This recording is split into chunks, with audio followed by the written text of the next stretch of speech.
রাকিব 500 টাকার নোট। এই কি করতেছ তুই এগুলা? কি করব? 500 টাকার নোট। সমস্যাটা হইলো কি টাকা পয়সা পাইলে কখন রাস্তায় হয়ে যায় কি তুই পকেটে ঢুকাইছিস কি? পকেটে না তোর কাছে রাখ। আচ্ছা আচ্ছা আচ্ছা।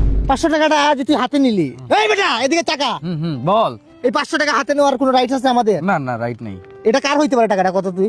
কোনো গরিব মানুষের হইতো। আর যদি আমি যদি বলি কোনো এক মায়ের অপারেশনের টাকা এটা, আমি যদি বলি কোনো এক রিক্সা ড্রাইভারের টাকা এটা, হইতো পারে। আমি যদি বলি কোনো এক চিকিৎসার এই 500 টাকার জন্য আটকা গেছে সে হয়তো বাইতে দিত, আমি যদি বলি ওই মানুষের এই টাকাটা।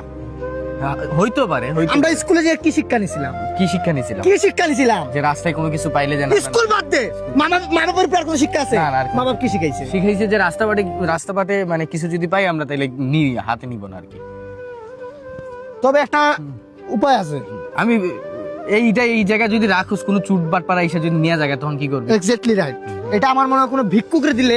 একবারে সঠিক কথা বলছিস, মানে তোর কথাগুলো আসলে যৌক্তিক কথা। কোনো একজন ভিক্ষুকরে যদি টাকাটা দেই আমরা তাহলে কাজে লাগবে।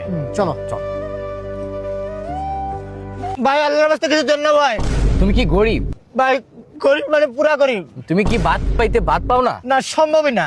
মানে তোমাকে আমি 500 টাকা দিলে তুমি তো মানে খুশি? পুরা খুশি ভাই। তুমি তো ভিক্ষুক। জি ভাই। এনো 500 টাকা। ভিক্ষার পর্ব শেষ, খাই আসিয়া।